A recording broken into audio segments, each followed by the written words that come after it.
Hello everyone, welcome and welcome back to my channel. Today we have decided to cover all the topics and chapter of class 11th biology. Exam जो है वो बहुत करीब आ चुके हैं। Class 11th में बहुत सारे बच्चों की दिक्कत रहती है कि सिलेबस पूरा नहीं हुआ है और सिलेबस स्टार्ट भी नहीं किया हुआ होता इस टाइम तक।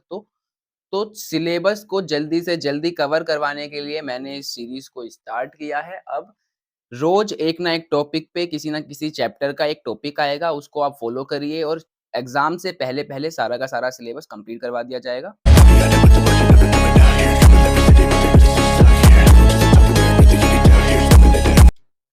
सो गाइज, आज का जो हमारा टॉपिक है वो है the living world. Chapter first है ये बायोलॉजी का, क्लास 11th का। तो अगर हम बायोलॉजी के बारे में पढ़ रहे हैं तो हमको पता भी तो होना चाहिए कि बायोलॉजी असल में होती क्या है। तो बायोलॉजी कुछ भी नहीं है। Biology is a branch of science in which we study about life forms and life processes. अब देखिए होता क्या है कि जो बायोलॉजी है वो एक साइंस की ब्रांच है जिसके अंदर हम लाइफ प्रोसेसेस के बारे में और लाइफ के फॉर्म्स के बारे में जानते हैं। बायोलॉजी जो है वो दो शब्द से मिलकर के बना है बेसिकली। एक है बायो और दूसरा है लॉजी। तो जो बायो है उसका मतलब है लिविंग और जो लॉजी है उसका मतलब है टू स्टडी। तो इसका जो मतलब बना वो बना कि हम जिसके अंदर लिविंग चीज़ों के बारे में पढ़ें, लिविंग थिंग्स के बारे में पढ़ें, लिविंग ऑर्गेनिजम्स के बारे में पढ़ें। अब देखिए पहले क्या होता था कि जो अर्ली मैन होते थे उन्होंने सारे के सारे जो भी हमारे एनवायरनमेंट में ऑर्गेनिजम्स हैं या जो भी पार्ट्स हैं उनको दो पार्ट्स में डिवाइड किया हुआ था। एक तो लिविंग और एक नॉन लिविंग। मतलब कि उन्होंने ऐसे देखा हुआ था कि जो सांस ले रहे हैं जो भी हैं उनको सबको एक कैटेगरी में डाल दिया, जो भी लिविंग है सबको एक कैटेगरी में डाल दिया, और जो सांस नहीं ले पा रहे हैं या जो वो फीचर शो नहीं कर पा रहे जो लिविंग करता है उनको उन्होंने नॉन लिविंग में डाल दिया। तो उसका उन्होंने उस टाइम पे अलग नाम दिया था। एक का नाम था एनिमेट और दूसरे का इनएनिमेट। एनिमेट वो लोग थे, वो ऑर्गेनिजम्स थे जो लिविंग हैं जैसे कि एनिमल्स और प्लांट्स, और जो इनएनिमेट ऐसी चीजें जो कि लिविंग नहीं थी, for example wind, sea, fire etcetera. अब बायोलॉजी को समझने के लिए यहाँ पे क्या है, दो व्यूज हैं। जैसे कि एक होता है हमारा एंथ्रोपोसेंट्रिक और एक होता है बायोसेंट्रिक। एंथ्रोपोसेंट्रिक में क्या होता है कि यहाँ पे जो ह्यूमंस हैं उनको इन लोगों ने क्या किया है कि सुपीरियर कंसीडर कर लिया। मतलब कि जो ह्यूमंस हैं उनके बारे में ज्यादा पढ़ेंगे, उनके बारे में ज्यादा जानेंगे। तो इस चीज में एक नुकसान होता है कि इसके अंदर हमें जो साइंस है उसके बारे में, बायोलॉजी के बारे में कुछ लिमिटेड नॉलेज ही रह जाती है। अब दूसरी जो व्यू था इनका वो था बायोसेंट्रिक व्यू। अब उसके अंदर क्या होता है कि जो लिविंग स्पीसीज है सारी की सारी, वो सारी की सारी इक्वल तरीके से देखी जाती है, सबको इक्वली कंसीडर किया गया है, सबके बारे में इसमें पढ़ते हैं। तो इसमें एक फायदा होता है कि हम हर चीज के बारे में अगर स्टडी करने का चाहें या सोचें तो हर चीज के बारे में अगर हम स्टडी कर रहे हैं तो हमारी जो नॉलेज है वो बहुत अच्छे लेवल पे बढ़ेगी। तो इसके अंदर वही है कि इसके अंदर क्या होता है कि we will try to learn about roles, features and even a small species around us. हम इसके अंदर हर एक चीज के रोल के बारे में पढ़ते हैं, हर उस छोटी से छोटी चीज के बारे में पढ़ते हैं जो भी हमारे एनवायरनमेंट में प्रेजेंट है। चलिए अब इसका इंट्रोडक्शन देखते हैं कि इंट्रोडक्शन क्या दिया गया है। तो हम इसमें देखेंगे कि जो लिविंग वर्ल्ड है वो असल में है क्या। तो जो लिविंग वर्ल्ड है वो बहुत ज़्यादा डाइवर्स है। डाइवर्स का मतलब होता है कि जो बहुत सारी स्पीसीज एक जगह पे रह रही हैं, एक दूसरे से इंटरेक्ट कर रही हैं, वो पूरा हमारा डाइवर्सिटी होता है। उसी को हम डाइवर्स बोलेंगे कि अलग अलग यहाँ पे बहुत सारी वेराइटीज दिख रही हैं स्पीसीज में। आज तक हमने मिलियंस ऑफ स्पीसीज की खोज कर ली है। यहाँ पे आप अपने नोट्स में ऐड कर सकते हैं 1.7 टू 1.8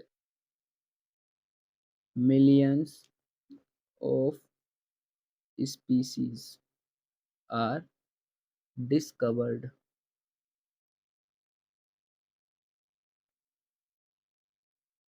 अभी तक 1.7 से 1.8 मिलियन स्पीसीज जो हैं वो साइंटिस्ट द्वारा खोज ली गई हैं।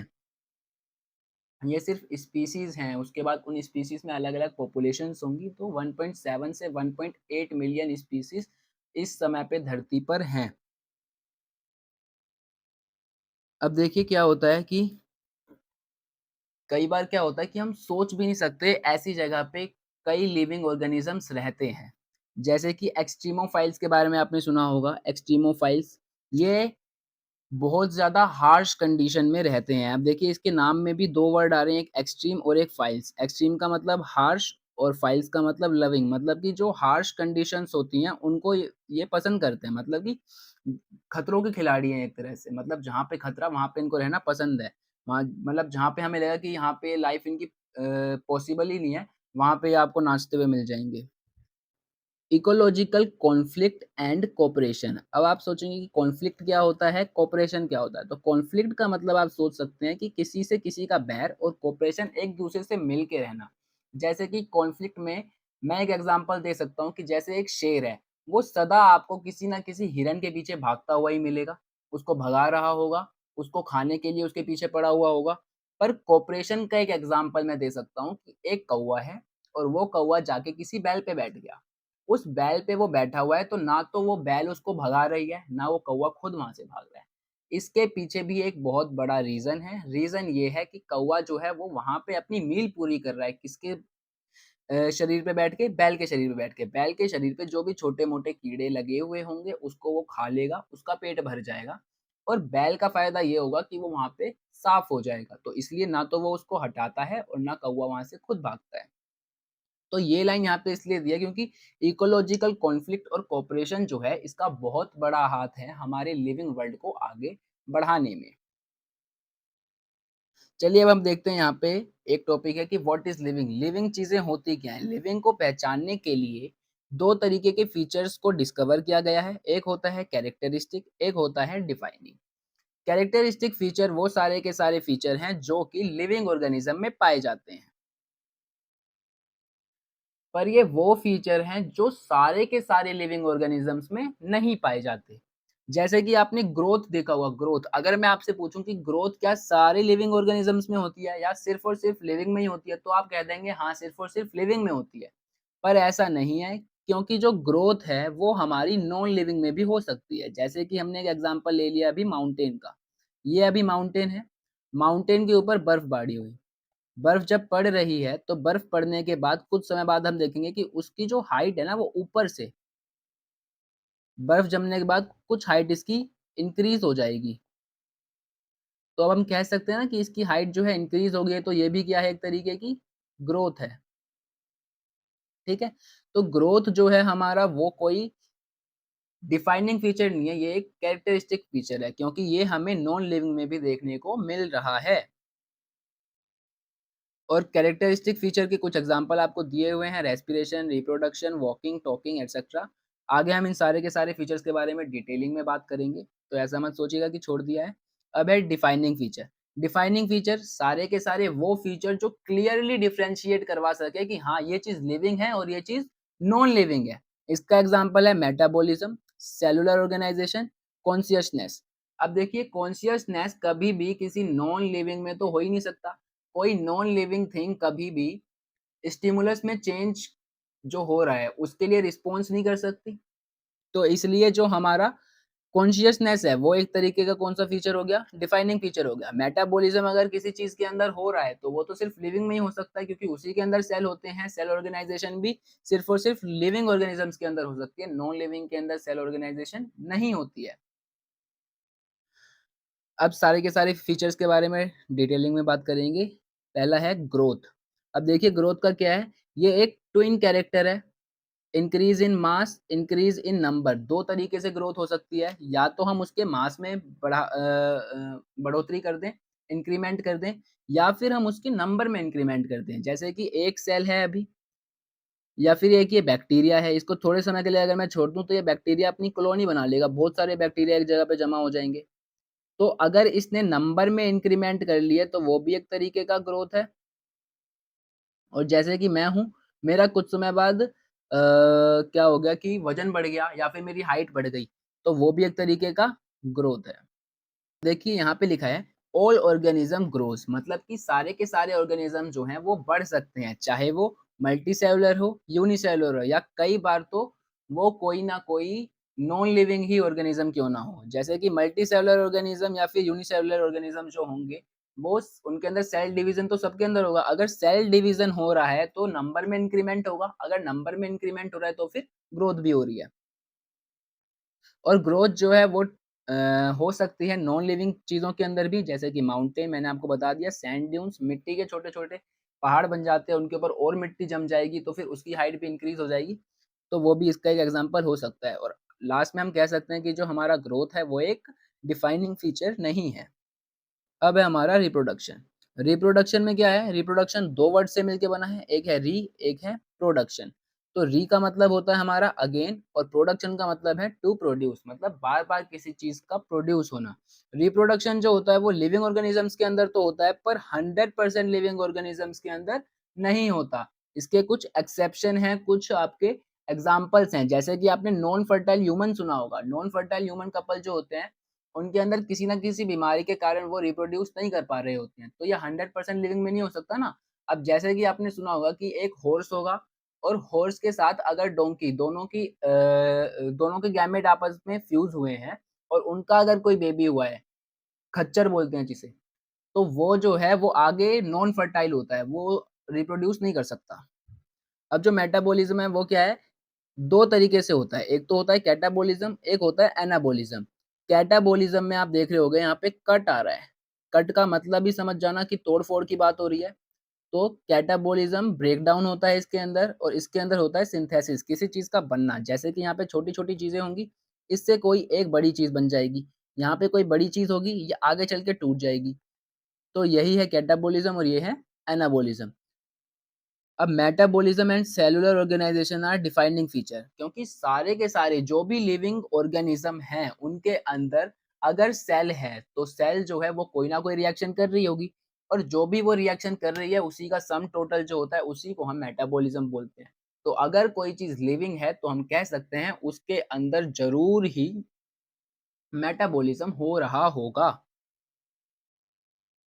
अब है हमारा कॉन्शियसनेस एंड सेल्फ कॉन्शियसनेस। अब हम कह सकते हैं कि जो कॉन्शियसनेस है वो तो 100% लिविंग चीजें जो है वो शो करेंगी।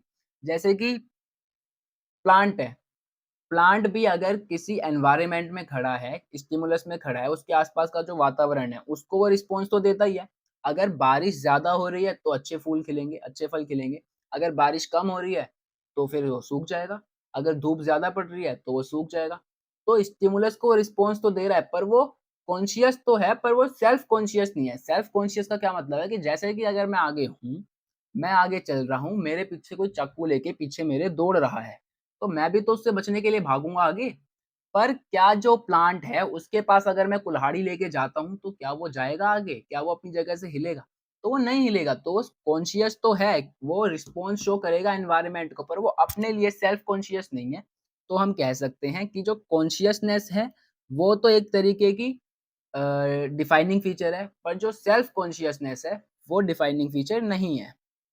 और एक जो सेल्फ कॉन्शियसनेस है, इसका एक और एग्जांपल है कि जैसे कि हमारे कुछ पेशेंट्स होते हैं जो कोमा में चले जाते हैं। कोमा में जाने के बाद वो सेल्फ कॉन्शियस नहीं होते, वो कॉन्शियस होते हैं।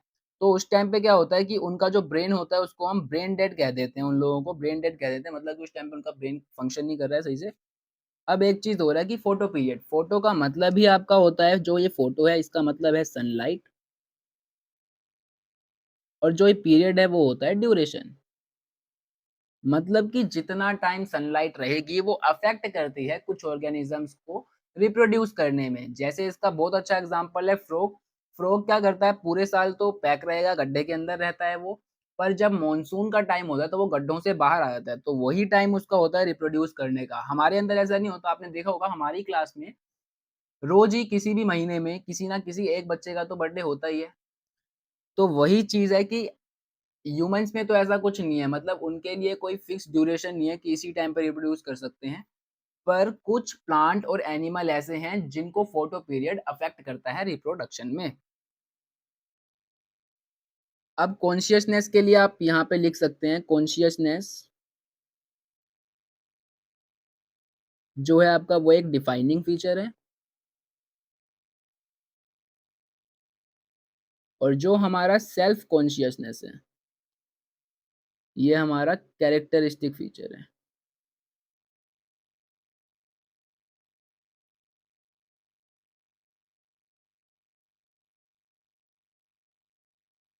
ठीक है। अब है हमारा इंटरैक्शन एंड इमरजेंस। क्या होता है इसका मतलब? अब देखिए, इंटरैक्शन जो है वो तो कोई भी दो चीज अगर आपस में इंटरैक्ट कर रही है तो वही इंटरैक्शन होता है।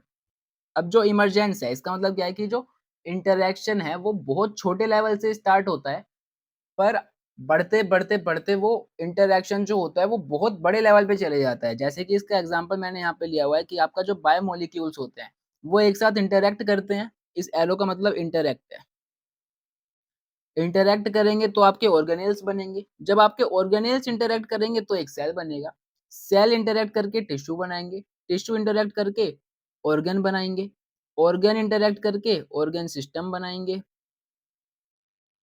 और जब ऑर्गन सिस्टम इंटरैक्ट करेगा तो आपका ऑर्गेनिज्म बन जाएगा।